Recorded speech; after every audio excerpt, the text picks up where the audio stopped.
Hello, everyone. Welcome to Mom's Corner. I hope everyone's doing well today. My name is Zainab, and I'm so excited to be here with you. I want to thank everyone for joining us. For those who are regulars on Mom's Corner, thank you for being here. And for those who are joining us for the first time today, thank you and welcome.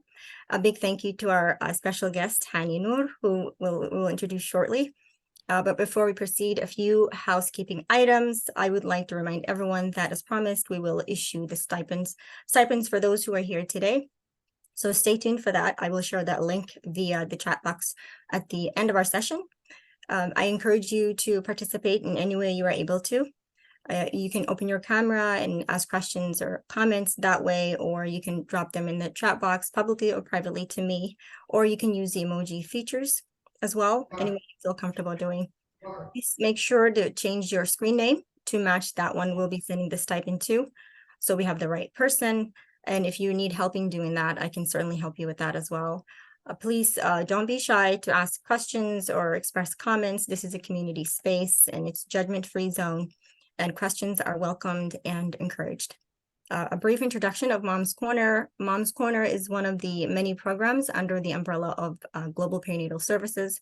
And for those of you who are not familiar with Global Perinatal Services, or GPS, GPS is a nonprofit organization doing amazing work and changing lives every day. And our mission is to provide community-based doula services that will educate, respect, and empower low-income Black, refugee, and immigrant women and their families during pregnancy, birth, and into early parenting. And Mom's Corner is a space not just for moms, but for all women folk and supporters of women, because at GPS, we believe that motherhood is an extension of a woman's identity and not the definition. And so Mom's Corner, since the pandemic, has become not just a space where we come together to find empathy, support, and camaraderie, but a safe haven and access to so many critical resources in our communities. We will have Q&A after the presentation, but if anyone has a question or a comment anytime during the presentation, please feel free to let us know. And as I said, a great thank you to our special guest, Hani Nur, who is the first Somali principal in our state. And how amazing is that? It is an honor and a pleasure to have Hani here today with us. And we can't wait to hear about her educational journey and commitment to making and leaving an impact in our children and community. And I will let her introduce herself. And so without further ado, please welcome Principal Hani Nur. I think my son might actually interrupt in a little bit, so we welcome that. That's okay. Sorry if that happens in advance. Assalamu alaikum wa rahmatullahi wa barakatuh. My name is Hani. I am the principal at Tukwila Elementary, and just a quick, I'm going to zoom through because I always get uncomfortable and awkward around introductions. But I've been an educator my entire career, alhamdulillah. I graduated from Central Washington, 2014. Then I went as a teacher. Hi, Mama. Told you guys that would happen. Oh, hold on. My apologies. No worries. No need to apologize.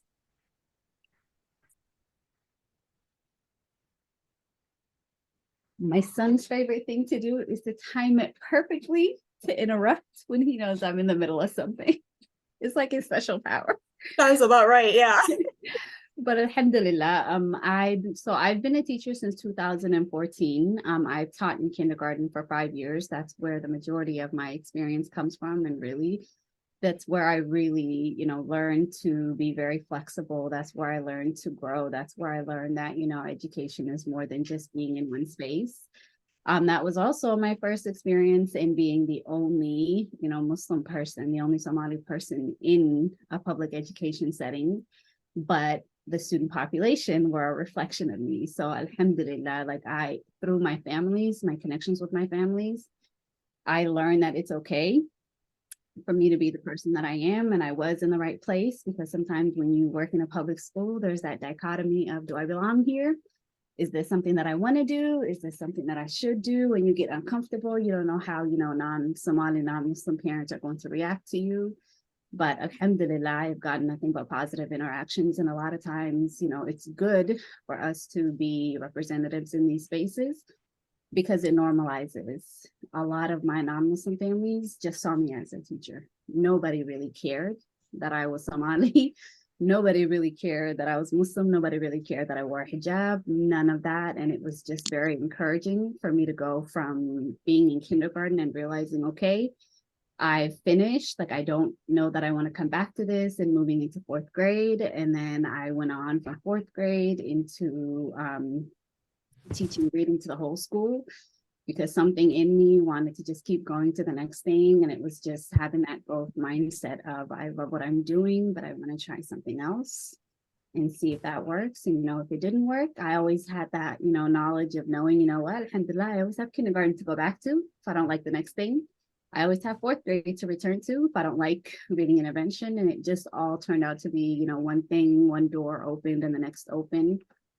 And then I want to say like 2 years ago, I went back to the University of Washington. I got my master's and my administrative credentials, and alhamdulillah, I told you already, it wasn't something that I feel like I earned myself. I think it was something that Allah subhanahu wa ta'ala provided for me. I didn't really think that I would actually get a principal position. And again, that's a deficit mindset. It wasn't something that I didn't think personally that I was capable of, but it was something that, I had to learn again. Opportunities are there for everybody. Just because you are a certain person from a certain demographic does not necessarily mean that you don't deserve that opportunity either. And sometimes Allah opens doors so that He can show you, everybody is capable of earning something if you work towards it. So alhamdulillah, I had the privilege of last year working my first year as a principal. And really, it was hard. Well, it was hard, but it was doable. And I think that's one thing that I appreciate being in spaces like this, so that I can have these kind of conversations of, if that's something you ever think about doing, whether it's, administration or a different, elevated field within the field that you are in, there's no such thing as unattainable. There's no such thing as I can't do this. There's no such thing as, I don't have the skill sets. Everything is trial error. And I learned even through the adults that I was working with and the colleagues that I had, it was okay. Everybody's figuring it out too. And you just have to figure out what's working for you. So alhamdulillah, it was hard. It was a lot of work.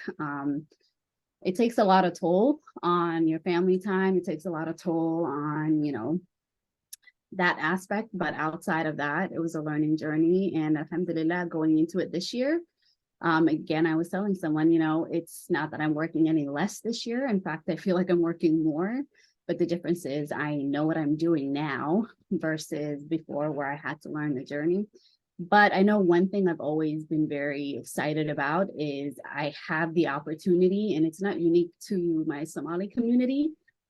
It's the fact that, I represent more than just the Somali community, any community outside of being white.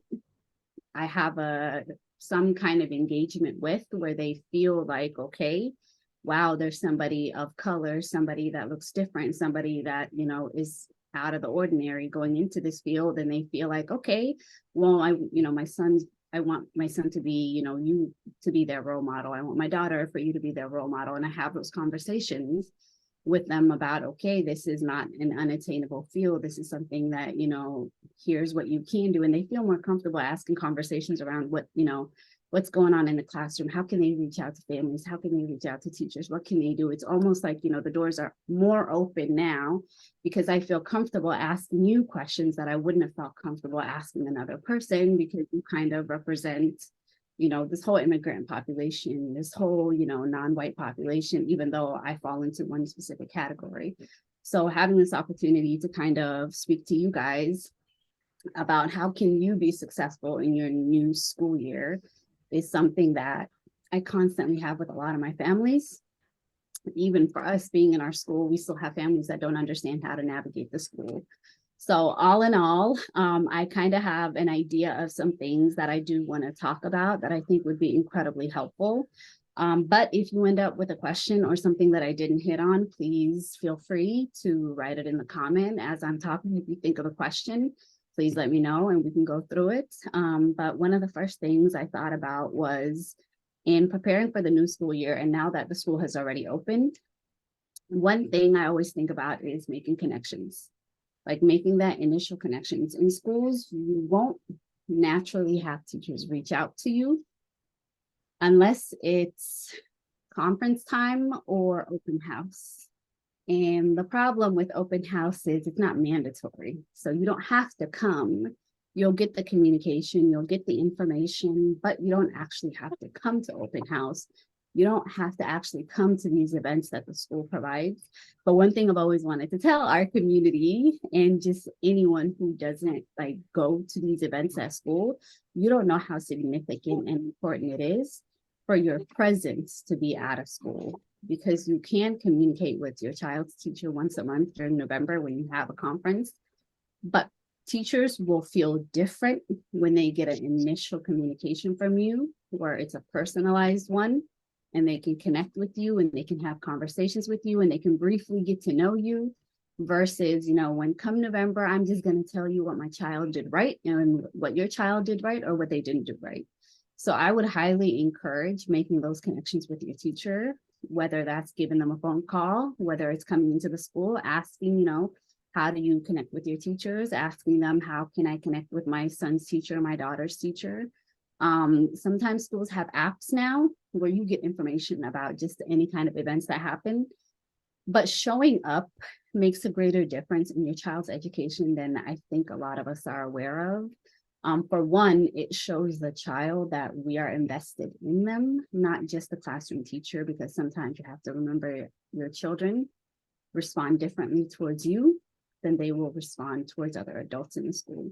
So if you take the time to build that initial connection with a teacher, and sometimes you might have teachers that have specific things in place where they will reach out to you, where they will ask you, how things are going or introduce themselves to you, and they will already give you that information, whether it's through an app or through a newsletter or some kind of format. But you making that initial connection, it kind of puts you on the radar of that teacher, and it kind of puts into the teacher's mind, I have a partner in learning, I have a partner in supporting this child. And it also kind of triggers a child into thinking, oh, my mom and my teacher, or my dad and my teacher know each other. So the child is going to be more wary of doing things that they're not supposed to do, or the child is going to be more invested in their learning because now they know that there's a home to school communication. A lot of times what we see is sometimes when kids don't try, or when kids don't, do what they're supposed to, it's because they have this ideology that I'm going to do something wrong here, or I'm not going to try here. But my teacher and my parent will never connect, and they won't know what's going to happen. And unfortunately, especially in the Somali community, I can speak for that because I am from that community. It does happen a lot. It happens where you will see a lot of our kids in school. They will do some outlandish, out of the world kind of stuff, and they won't do their education and they won't, try hard because they have that understanding and that knowledge of my mom or my dad can't speak the language. So they can't make that connection with my teacher. So I can kind of get away. And kids are kids. You always have to remember that. They will try, they will push boundaries, they will do what they want to do because they are children. They don't know any better. They only learn when we teach them from those mistakes, when we walk them through what happened, when we have them understanding. So whatever way you're able to, I would highly encourage you, whether it's picking up the phone, sending that text message, whether it's talking through an app, just make an initial connection with your teacher. Have that conversation of, hi, I'd like to introduce myself to you. I am so-and-so's parent. I'd like to know what the expectations are for this school year. If there are opportunities to volunteer, I am not exaggerating when I say kids like to see their families at school. Kids like to see representation. Kids like to see other people in the school because all they're used to is just their teachers. And a lot of times their teachers and their administrators and the people that serve them at school don't look like them. So sometimes you might even notice that they're not fully comfortable in that space. So if you're able to volunteer, some teachers, they like when parents come into the classroom to support them during breakfast time. Some teachers, they like parents to come into the classroom so that they can help them with their cutting. We have parents that come in, they help with lunch, they help with recess. Granted, not every teacher feels comfortable. So you have to talk to the teacher, and you do have to find that balance of seeing, what works and what doesn't work, what the teacher is comfortable with and what they're not comfortable with. Because ultimately it is their classroom and you want them to thrive in there. But I would really push hard on saying, like, please build that relationship right away. That saves you a lot of trouble, saves you a lot of headache, saves you a lot of not knowing in the future, and saves you a strong, it like builds a strong connection and community for your child, and it provides a positive outlook in school for your child. Volunteering is a big thing. Again, that goes in hand with the making the connection piece. If you can't volunteer on a regular basis, that's okay. Join the PTA. If you're not able to join the PTA, that's okay. Go on field trips. Teachers are always looking for chaperones. Your schools are always making sure that volunteer applications are processed in advance. Even if you don't want to volunteer, just go in there and put in that volunteer application right away, just so you have that ability. If there's another time in the future that you're able to, you can at least have that opportunity and you don't have to go backwards. But yeah, just making that first connection is number one, that I'm like, what, if I had the opportunity to hit anything hard, please establish a connection with your child's teacher. Number two, the other thing I thought about that goes in line with that is communication. A lot of our families, we don't have the language to communicate properly with our teachers, or we have a misunderstanding of how we think people perceive us, and we don't communicate our needs the right way. And something that I've noticed in a lot of our families is, especially when it comes to situations of conflict, right? The importance of communication is, let's say that your child was in the wrong, or let's say you got a phone call about something that happened with your child. I know it doesn't sound like a big deal, but the way you communicate and the way you engage with the school makes a big difference between the way the school will respond and react and what you are going to get out of the situation. A lot of times, if you're going into this with the mindset of, my child was right, you were wrong, then you never gave the opportunity to find out the details of what happened. And a lot of times in our culture, like we're just like really hot-blooded, we're really getting into it, we're really upset, how dare you? We feel like our child has been targeted. That might be the case. But even if that is the case, there's still a way to go about it where you end up thriving and succeeding in the end, and the other side ends up not looking as good, or they're able to help you to get to a better resolution. So the way you say things, the way your body language is presented, the way you're able to receive information, even if you're not happy about it, makes a big difference in the way the school is able to respond to you. And something for us to always think about is, when you get that phone call, whether it's your child did something wrong, or we need to talk about something, or, are you able to come in? We have something that we have to speak to you about, is never go in with assumptions. Never go in with assumptions of, my child is being targeted, it's because my child is like this, it's because all these teachers are picking on them. But always go in with the assumption and the understanding of, let me find out, let me know what's happening, and ask questions. A lot of times when you ask questions, people are forced to give you answers, and those answers are going to sound like, why did you give me a phone call about my child being blah blah blah? And the school will have to say, it's your child did this and this and this, and we need to talk about it. And your follow-up question can be something to the extent of, okay, I understand that my child did something wrong, but how did the adult respond to my child in that circumstance? Oh, but your child wasn't listening to the adult, your child didn't do this, your child didn't do that. Okay, I understand that, and that's some conversation I'm going to have with my child, but can you tell me what happened between my child and the adults? How did they respond to him? What did they say? How can we resolve this issue? A lot of times when you remain calm and you ask questions and you communicate information, you end up getting better results than when we go in with the understanding and the attitude of, my child was right, you were wrong, they were being targeted, this was being done to them. Even in the case of that child being targeted, you have a better chance of winning when you remain calm, when you ask questions, when you ask follow-up questions to their questions, and when you communicate via email. So when you have a face-to-face conversation, always follow up with an email, or always follow up with another phone call of, hi, thank you very much for meeting with me about this and this. I just want to confirm that we both understood that this was the case. So communication, I want to say, will solve 90% of your problems if you're able to communicate the right way. And it's not something that can be easily taught, but it's something that if you kind of always stop and pause and think about, wait a minute, why am I reacting this way? Or why am I thinking this way? Or what can I ask that can give me more details? Because sometimes a school might not be able to give you the full extent of the details of something because it has to do with another child. But there is a way for them to answer your questions if you ask the right questions. So I want to go back and reiterate number one was making that initial connection with your teacher, being a part of the volunteer process, making sure that you're seen, making sure that you're a part of the school, making sure that you're attending events. And you don't have to attend every single event. It can be like the open house, it can be curriculum night. It can be, maybe you're just there for PTA once a month, but just show yourself, be present, be a part of the school.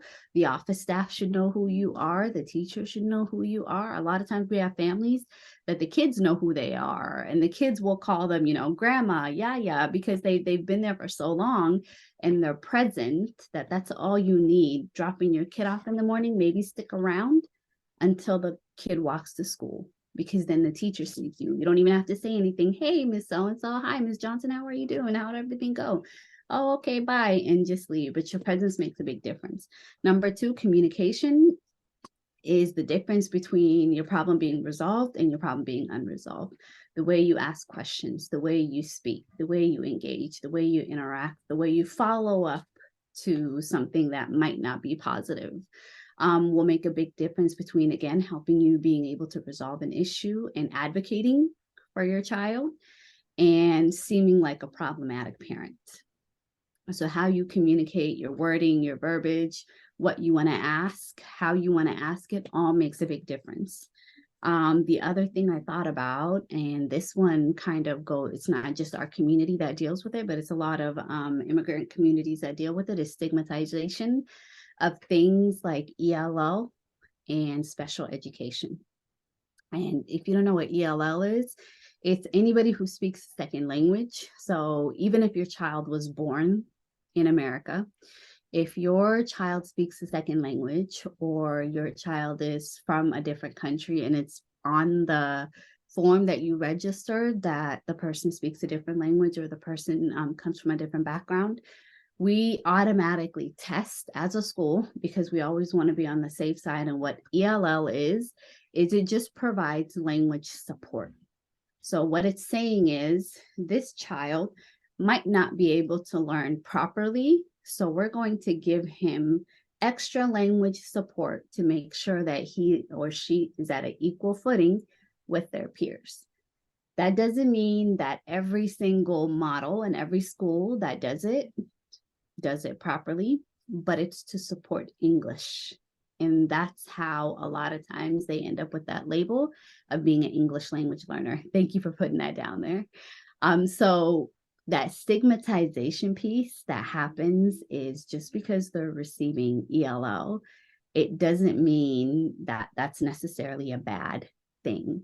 Because what we've noticed is we are starting to see a trend where parents remove their kids from ELL, English language learning services. And what that looks like in the school is, let's say in a full day, the child only gets pulled out of the class, if they even get pulled out, because there's two different models. We have the pull out model, which means the child leaves the classroom and they work with an adult for 30 minutes in a small group of 3 or 4 kids that are about the same level as that child. Or an adult comes into the classroom and just walks around and gives them support if they don't understand a question, if they don't understand what something is. So the amount of time that gets impacted by that child's learning is 30 minutes or less a day. And it's not supposed to impact it in a negative way, because it should be, if they're getting pulled out, that teacher should already know what's being taught in the classroom, and they're taking the child out to help them build that language development piece so that they understand the vocabulary in the classroom, so they understand the assignments in the classroom, so they understand the language in the classroom. So what gets affected is maybe 30 minutes tops is what gets affected by the child's learning. Now, if the child is higher, they're not, zero language, or they're not like level 1 or level 2, that child is still considered ELL because they have to place at a 4 or a 5 on a test that they take every year, but they don't get pulled out anymore. The ELL teacher just kind of keeps track and makes sure that they're not falling behind, that language is not a problem for that child.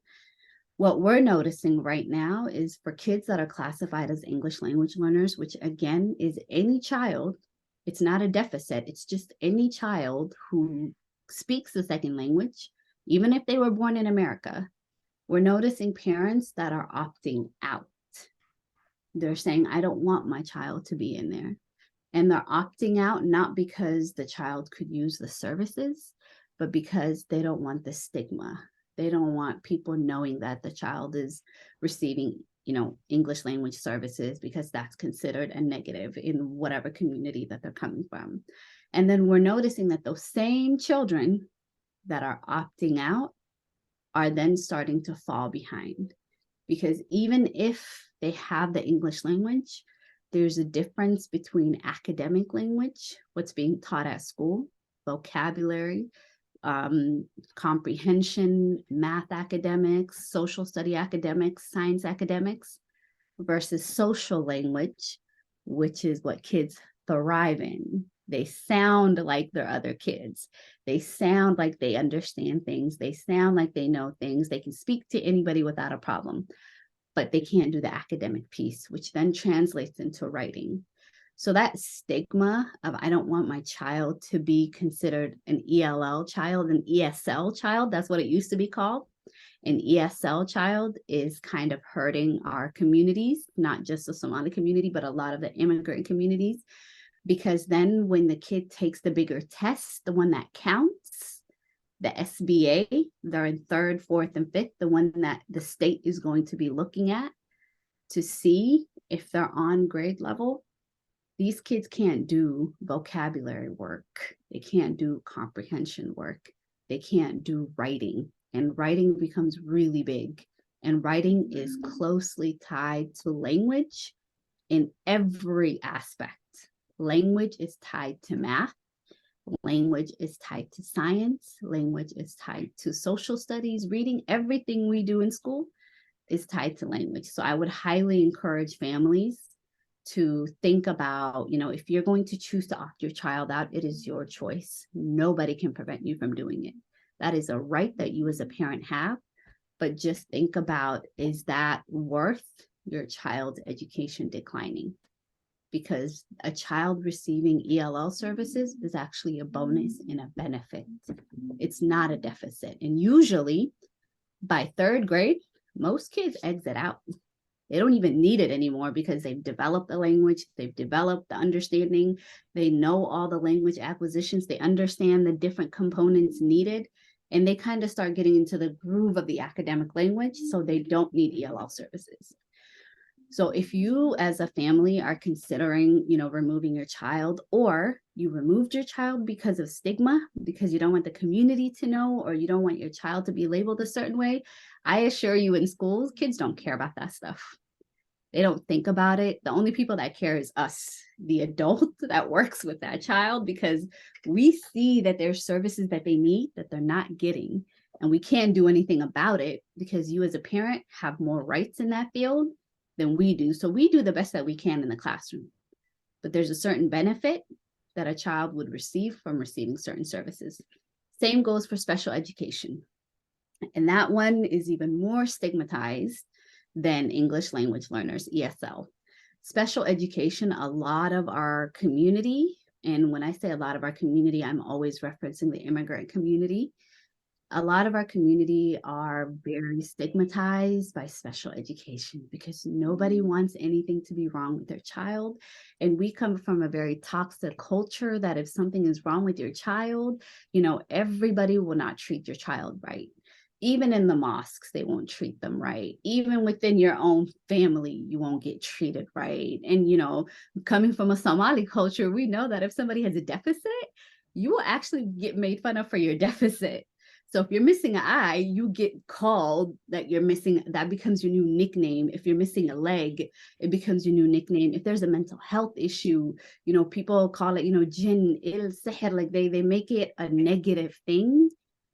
But if you're a child, again, going back to stigma, yeah, and nobody here knows what stigma is. Stigma is kind of like you don't want to do something because you don't want other people to, see that you're doing it. You don't want other people to make fun of you. You don't want other people to isolate you. You don't want anyone to know. Like, you just want to be normal. You want to be normal. You don't want anyone to talk about it, anyone to bring it up to you. But when you as a parent don't acknowledge that your child needs special education services, just know that you are doing your child a disservice. And the biggest one that we see right now is autism. Autism is the biggest one that we see, that it's almost like you can't convince anybody that your child is autistic, or you can't convince anyone that your child needs this service and that service. And you would rather keep it hush hush and have your child miss out on this important service than for you to just acknowledge, Wallahu alam, Allah provided this problem for you. There's nothing you can do about it. But you choosing to ignore it, you are missing out on a huge service that your child could receive. And when in ESL, where it's just language support, special education, it's 10 times worse, because special education, your child might need language, your child might need just behavior support, your child might need writing support, they might need reading support, might need math support, and they can set a time aside. The way special education is served is if it's noted that your child can't write properly, and it's really because of the mental capacity that is impacting that child, your child has the ability, on top of what the teacher is giving to your child now has an extra service where somebody will give them extra tutoring one-on-one for 30 minutes a day. But your child is still getting services in the classroom. He never, or she never, gets discounted out of the classroom. That always continues, but they will find another time in the day to pull your child out to give them extra math, extra reading, extra science. And the reason that they do that is because they want to close the gap, that child can't do the same thing that a child their age can.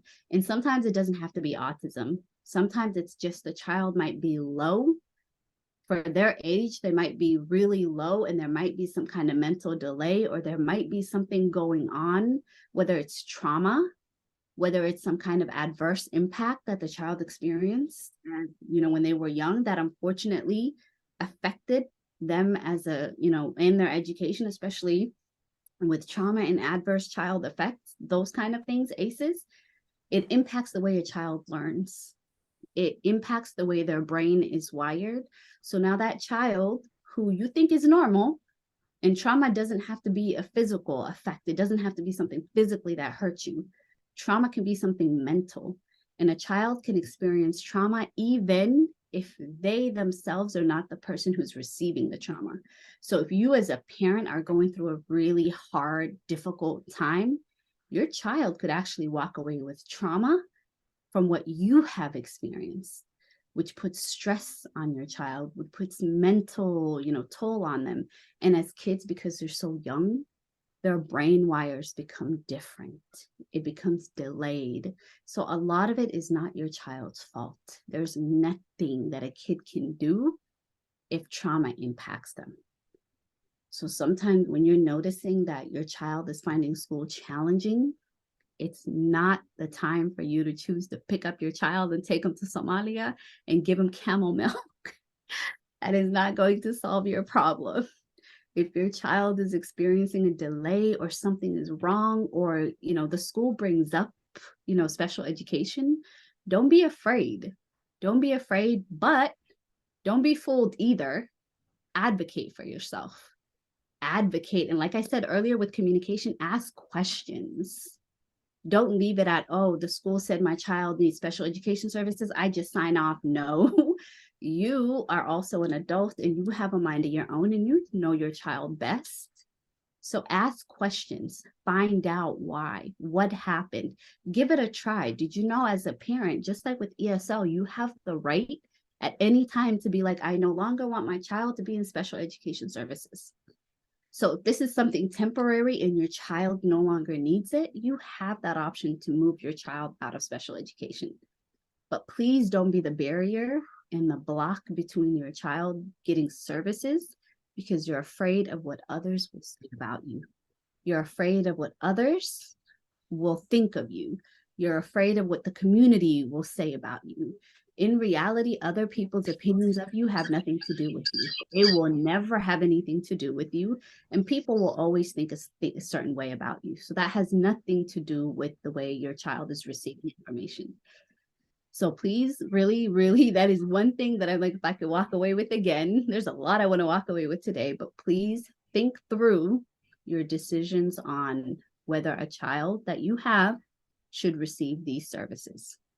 Because if you are the reason why your child is not receiving a certain kind of service, especially when they're young, it's going to hurt them more in the long run. And that's when you're going to start wondering, why can't my child do math? We have kids in like third, fourth, fifth grade who can't read, who can't write, but we can't get them the service they need because family doesn't want them to be classified as ESL or they don't want them to be classified as special education. And always know you have the option to opt out if you notice. And the school is quick to opt your kids out. Nobody wants the kids to be in those services for a lifetime. Even for us, we're being watched, right? The state's watching us. They're making sure that we're doing things the way that we're saying, supposed to. They're making sure that kids are receiving what they're supposed to. But we can't do anything about families choosing not to participate. And when your kids in middle school and high school, they're done. Elementary is where, your big bang for your buck comes in. When your child gets in middle school and high school, yes, you can give them all these services and now you can hurry and run and get them tutors. But the time for their brain to be wired correctly is the time that you chose to opt out of things. So please give it really deep thought. Don't just accept what people say to you either. As a school, we're all human. We're all prone to make mistakes. Advocate for yourself, advocate for your child, but give everything a chance as well. On the note of advocating, I think that's the one that I kind of wanted to close off with. And discipline. A lot of times you're going to come across a situation where discipline is involved with your child. And it's actually very common. A lot of our Somali kids in school are the target of a lot of discipline. But from being in a school who has a large Somali population, and the school that I'm at right now, alhamdulillah, also has some Somali students, not as much though. But a lot of times what we're noticing is parents are not aware of what's going on with their kids. In Somali culture, we have this belief that, if we send our kids to public school, our kids are going to be bad. And our kids are bad because they learn the bad stuff from other kids that they see in school. Would you believe me if I told you a lot of times our Somali kids are the bad examples that other kids learn from? And it's not something that, unfortunately, anybody wants to say. But what we've noticed more than anything is we are not aware of what's going on with our kids in school. That's why I started off with making connections. That's why I added communication, because those are two key pieces. You need to be aware of what's going on with your child in school and out of school. Your child will thrive in school. But one of the biggest way that our children will thrive in school is you as the parent need to be aware of what's happening with your child at school. So when your child comes home every day, talk to them. What happened at school today? What did you do? What did you learn? What's going on? A lot of times kids experience covert bullying. If you don't know what covert bullying is, it means there are kids that experience bullying that even adults don't see because kids are good at hiding it. So they'll say things to them. They'll make little jokes. When they get caught, when they get caught with the adults, the kids will be like, oh, you're snitching. And the other kid then will hear that enough times that they're just like, I don't want to snitch. I don't want to tell. I'm not going to say anything. So I'm just going to deal with it on my own. But we notice that parents don't know. And it's not to say that, that's right or wrong, because we're all human at the end of the day. We have to work. A lot of times we have single moms, single dads that work 2-3 jobs a day. We have 3, 4, 5 kids at home. All of that is absolutely understandable. And it's not a deficit. But we can work hard to open up a little bit of time in the day where we have conversations with our kids on a daily basis. A lot of times, the problems that I resolve at school, the kids don't tell me. The parents call me and tell me. I was talking to my kid, and my kid told me that this was going on in the classroom. Are you aware of that? And I'll be like, and sometimes it's deadly stuff. It's not something small. A kid touching another kid, a kid hitting another kid, a kid saying things to another kid, a kid giving access to something that another kid should not have access to. But the reason why we get that information and that knowledge is because the parent spoke to their kid. And because they spoke to their kid didn't feel comfortable coming to me because they knew I would go to the child and say A, B, and C. But the mom or the dad coming to me gave that kid permission to get the help that they needed, because now when I go to that child, I'm going to say, hey, something's going on and we need to resolve the issue. But if I never knew, I can't resolve the issue. So please talk to your kids. Have conversations with them. What are they watching on TV? Limit their TV. What are they watching on their phones? Limit their phones. Watch their communication online. Kids as young as first, second, and third graders have access to online now that you don't know what they're watching. They're watching YouTube. You don't know what's on YouTube now. It doesn't even have to be bad. It's, silly things. Like a lot of things that are supposed to be funny are like butt stuff, ha ha ha, there's a butt over there. Ha ha ha, there's a butt that's making a face. It's just funny, a joke, all of them, but it's sending a message.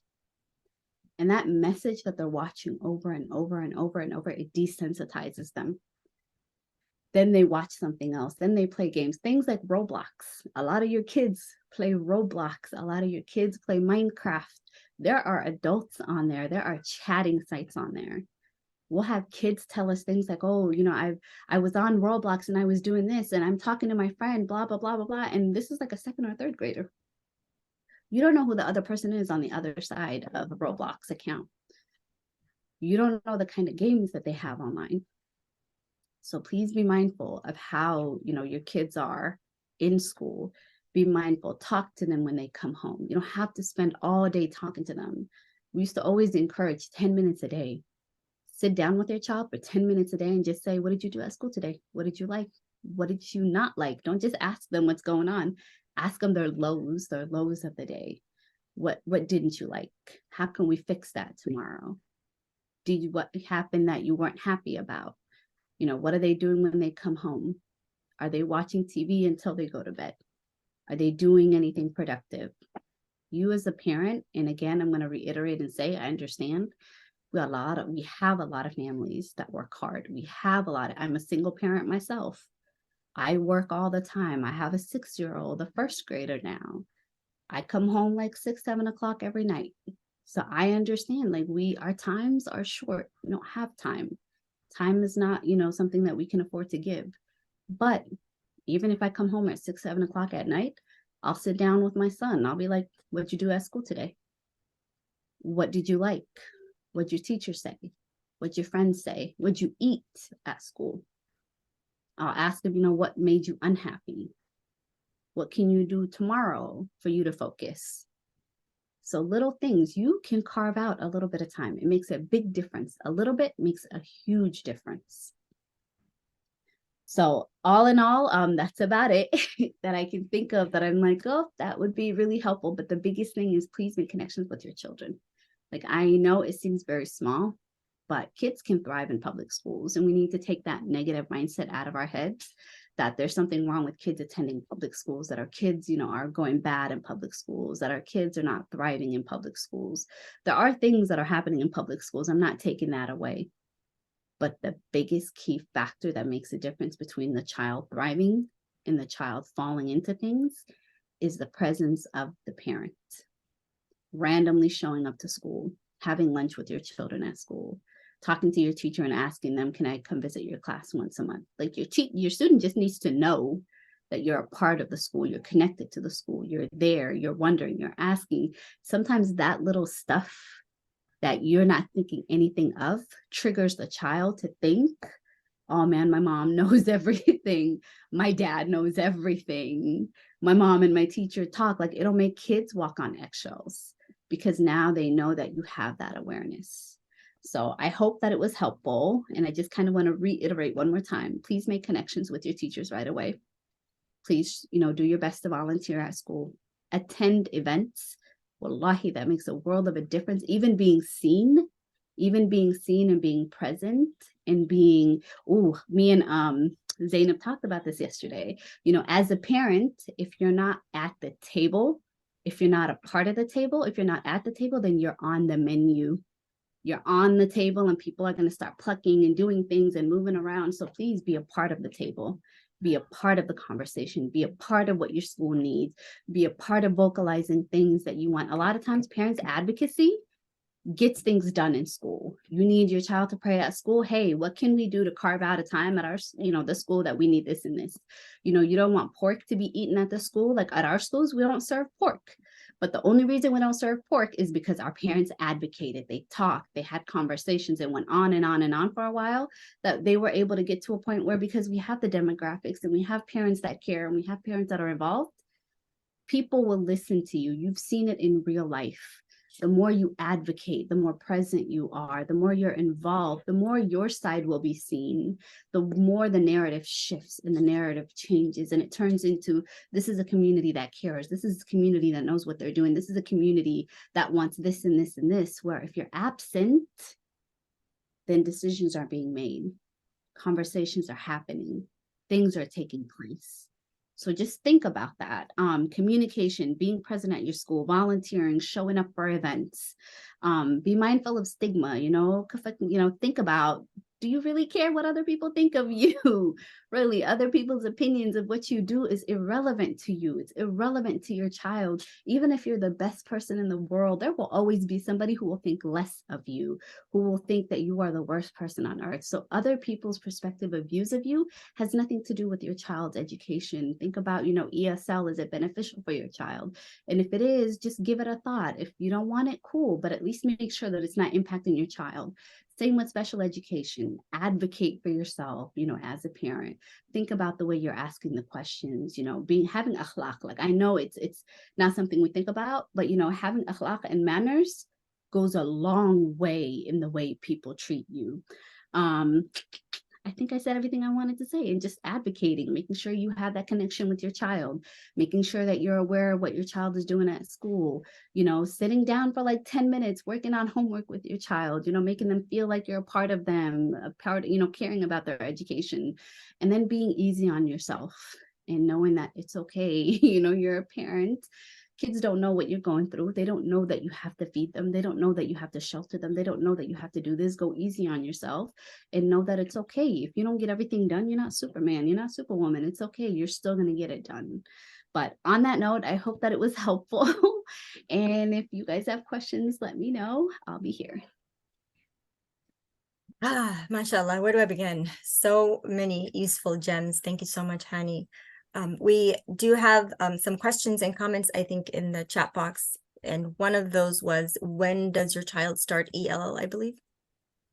That starts in kindergarten. So just right away, whenever you enroll a child, even if you're first, second, third, fourth grade, if you mark on the registration form that your child speaks a different language or you're from a different country other than America, they'll automatically, but sometimes they'll also watch for, let's say you don't mark it, because some people don't mark it, it'll be notable if your child is struggling with language or they're struggling with the way they speak. So whenever you register for a school, it'll automatically go into effect. Okay. And the test that you mentioned, that's given every year, right? Like yes, every year. It's given twice a year, one at the beginning of the year and one at the end of the year, every single year. Got it. And then the other question was, can you talk about delays and importance of children getting one if they're delayed in certain area? As in special education? I think so, yep. Okay, if I understand children getting one-on-one if they are delayed. Ooh, so one-on-one is very tricky. Let me tell you about that. Yeah. So let's say that your child is delayed in education. it has to be a pyramid. One-on-ones go into effect in two different cases. Number one, if your child is like severely mentally delayed, that they're really not capable of doing anything that a regular child can do, and they need that needed support, and without an adult at school, they can't thrive, then what the school will do is they'll take data. So before doing anything with special education, just like with ESL, we'll do tests. We don't just look at a child and go, oh, the child can't do this, we got to give them these services. No, you have to give them a test. And then if the child is not able to perform on that test, then we have to give it a trial period of, let's try extra support in the classroom. Okay, let's come back to the table. That didn't work. Okay, well, now let's try pulling out into the special education room and that teacher working with that child. And okay, that still isn't working. And we're just noticing, okay, somebody has to constantly be with the child to help them further along. Then in that case, we can make the case and say, hey, we've tried this, we've tried that, it's not working, we need more. And we think a one-on-one support will work for this child. Then the child will get one-on-one support. What I was speaking about earlier is when the child gets extra services in special education, it's not necessarily a one-on-one. What it is let's say in a day, we have a school of 500 children. In that school of 500 children, 3 of those children all need extra writing support within that grade level. So we're going to set aside a time outside of their writing block to meet with the special education teacher, all 3 of them, and they will get an extra 30 minutes of support on just writing. So that's not one-on-one, but that's giving that child extra services, and they're getting it in a small group setting. One-on-one is more intense. That's an adult that has to be present, whether it's behavioral needs, that child doesn't necessarily need to go into an isolated classroom, but they can still survive in general education, but they need that extra body, or the child is mentally, deficient to the point where we need that extra person to help them with every aspect of their day. Yeah, in that vein, Hani, can you speak to the difference between a 504 and an EIP? Ooh, a 504 and an IEP. So Oh, a yes. 504 is, let's say that your child does need support, Yeah. but they're not full on ELL. I mean, Mm. not ELL, sorry, they're not full on special education. A Mm. 504 is kind of like a crutch, like an extra tiny little extra layer of support. And a 504 can be done for anything. It can be done for behavior, it can be done for food, it can be done for, I'm trying to remember the word, Like emotional. assessment accommodation, Yeah. assessment accommodation. So let's say a child is fine in everything, but when he's testing, he might just need a quiet room by themselves, and he might need one adult to be with them. That's a 504. That means that child doesn't need any other services, Mhm. but during assessment periods, they might need that one adult. Or it might be a child with behavioral needs, but they don't necessarily qualify as EBD, like emotionally behaviorally disturbed, Mm. but they just need the check-in, check-out. And they need like a lunch period where they talk to the social worker. So a 504 is almost like a starting point.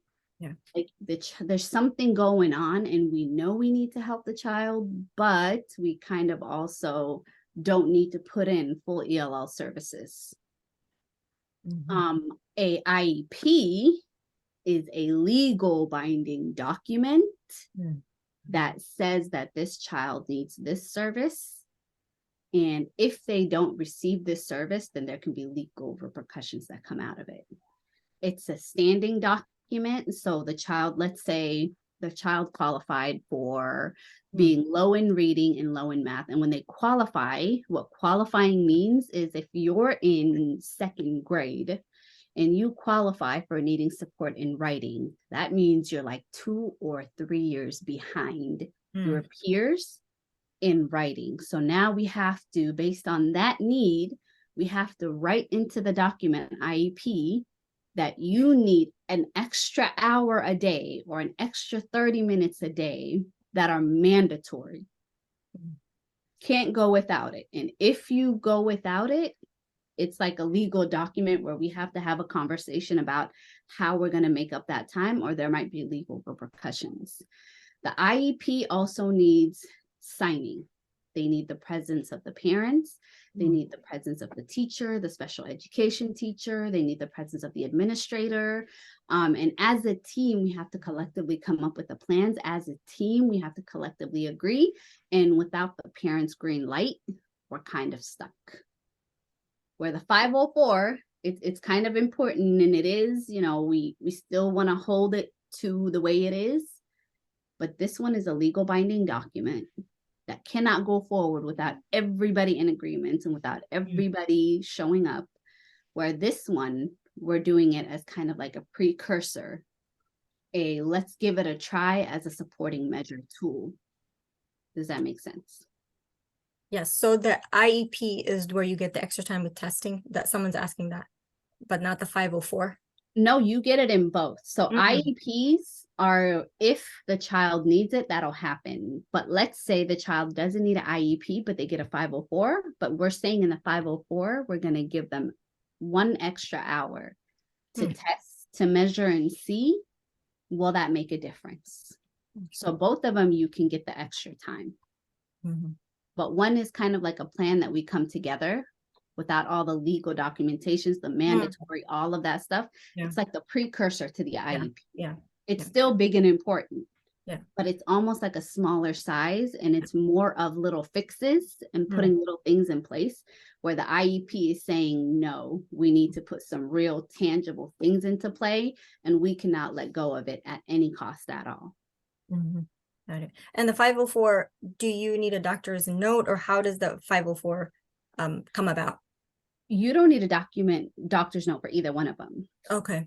So for the IEP, it would be incredibly helpful if, let's say, a child has a diagnosis of autism or they have a diagnosis of ADHD. It would be incredibly helpful if we got it, but the school also does their own testing, and it's usually academic pace. If we have that documentation, it's always beautiful, but either one doesn't need documentation. It just requires an initiation by the parent or an initiation by the teacher or somebody in the school that notices something might be off. Thank you. Let me see if there are any. These are great questions, guys. Please keep them coming. Talk to us about making Somali an alternative language taught at school. My child's school offers Korean and Chinese in Federal Way. If you go to Highline, I think there's actually a school that's doing that. I don't know if it's White Center. One of us, that's our school. Yeah, we're trying this year. Which one is it? Which school is it? White Center Heights Elementary School. It's a trial. So like they get all day, they get instruction in English, and the last 30 minutes for now, just this year, they're getting Somali. And my son came home and he's like the other day, Talado. I'm like, oh. And he has a Somali teacher too, so it's so exciting. No. Funny side note, I actually went to White Center Elementary as an elementary school, so I was this close working as a vice principal there. Yeah. But no, the way dual language comes into place to get them to have that program is you have to have the population. We have to fight for it. Yeah. Yes, you have to have the population, 1, and then 2, like Zainab said, you have to kind of fight for it and advocate for it, because usually dual language starts off as Spanish. It's usually the dominated language in a lot of the school areas. Like we're starting a dual language this year, and it's a heavy, like I kind of want to also put that out there. It's a heavy initiative to do. It's a heavy initiative to do because it's going to affect the whole school. It's going to have ramifications of somebody's got to go for us to bring somebody else in. It's going to need families to actually want to participate and join. And it's going to need that longevity and that understanding of it might fail. And then you might be able to pick it back up and it might fail again. So it's a hard initiative, but it's also a beneficial initiative. And if you have the population and you have the family support and you have the push, the school might be able to engage in it. Absolutely. A lot of moving parts for sure. Yes. Let me see. I was wondering if anyone doesn't have any more questions. If you can talk to like mandatory testing, and I know that there are some tests that families can opt out on. The schools do offer a lot of testing throughout the year. Can you speak to some of that? Yes. So if you talk to your child's teacher, there is an opt-out form. So if you don't want to take SBA, like that's a really big common test that comes at the end of the year, you're more than welcome to opt out if there are other tests that are happening. But before you opt out, I would highly encourage you to think about whether you really want to opt out or not, because sometimes funding is tied to that. Mhm. And the more we can show our growth, because sometimes what will happen is, let's say at our school, right, if out of our 75th graders we have 20 that opted out, right, and our results then show up for our SBA that only 25% pass the SBA, we're showing a lot lower of a pass percentage than if we had all 70 of our students taking the test.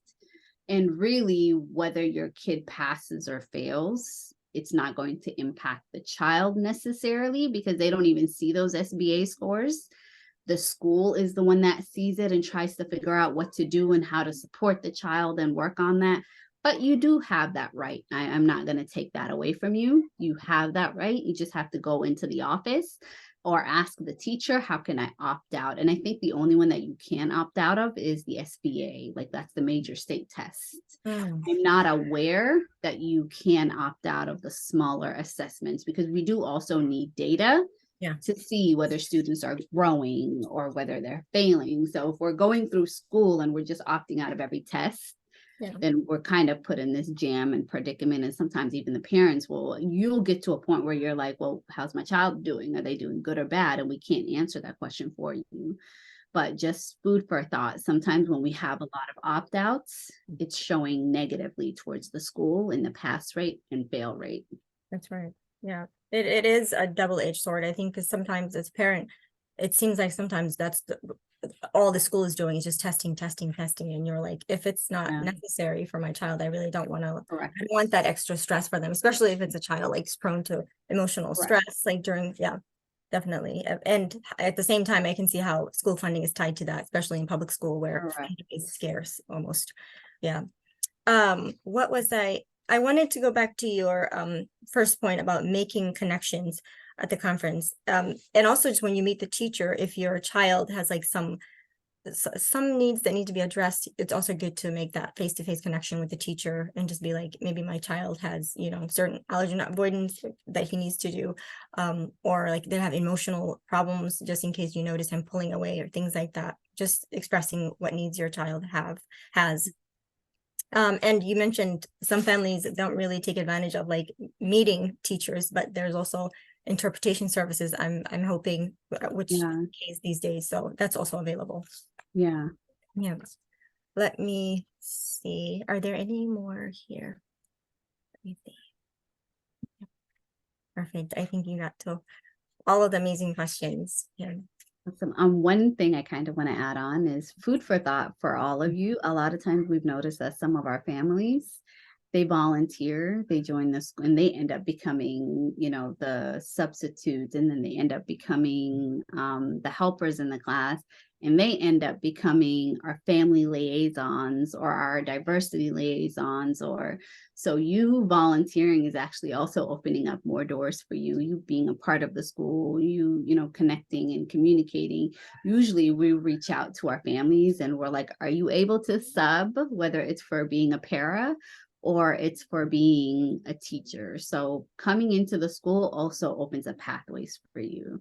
And to your point, when you do come in and connect with the families, like they've gotten better. So now, even if we can't call an interpretation line necessarily, we have a family liaison, and we pay attention to the biggest cultures, and we have somebody to come in and service the school once a day. So we have one for Somali, we have one for Vietnamese, we have one for, I think, Urdu. So far in our district, we have one for Spanish, and we have one for, I think it's Nepali or Burmese. But we always have that person in place to, if we're not able to reach them in the building right away, we also have them come in and have conversations with the families as they're there. And then now we have a service that's newer that showed up where you can automatically call and it automatically links up. So it's no longer the way that it used to be where you have to go through 10,000 different steps Mm. to try to get an interpreter, but we have that automatic connection now where you just give a call. What language are you looking for? We're looking for this person, and there's already somebody on the other end. So there's no barriers anymore. So even coming in on a random Tuesday to meet with your teacher has automatic connection to interpreter services. Mashallah, that's amazing. And you and I talked about it. Oh, Almost. Bye. I'm gonna let you go. Oh, it's so cute. Close the door. That's happened to me before, so you're not alone. Don't worry about that. I will let you go, inshallah. Close the door, bud. Okay.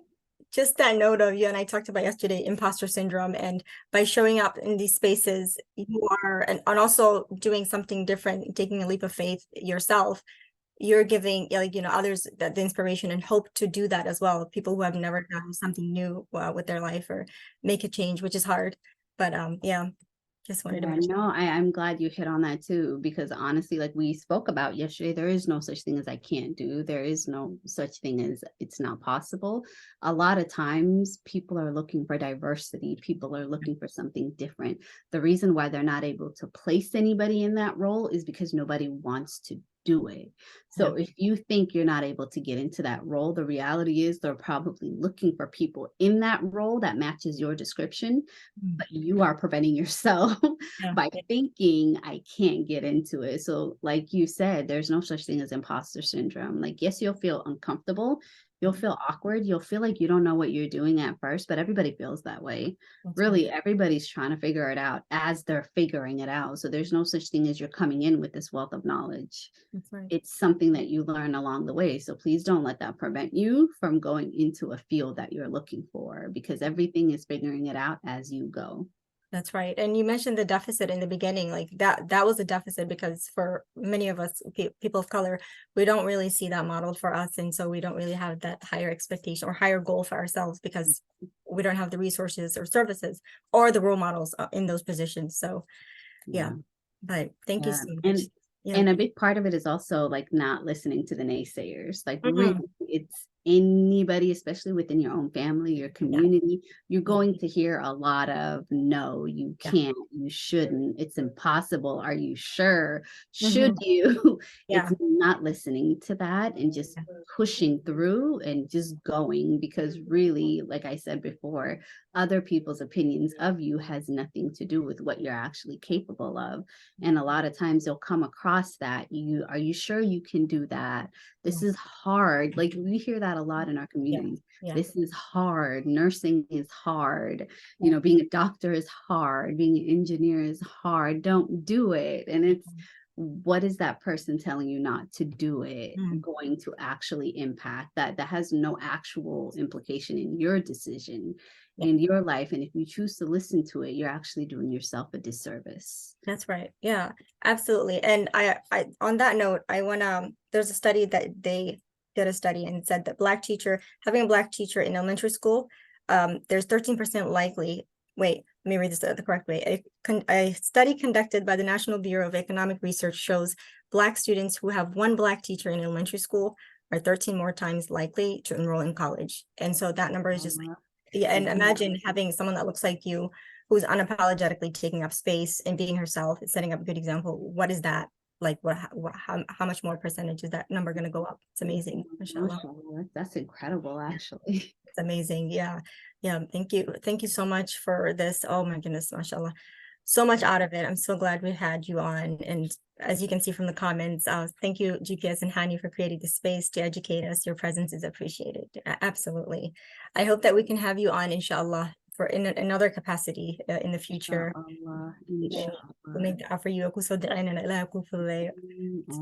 We're proud of you. And everyone, thank you so much for coming today. And if people still have questions or they want to pass on comments, I certainly will do that to Hani, inshallah, afterwards. But yeah, please enjoy the rest of your afternoon. And thank you so much, everyone. Thank you, Hani. Thank you guys as well. Have a great rest of your day. You too, inshallah. Assalamu alaikum. Alaikum salam wa rahmatullahi wa barakatuh.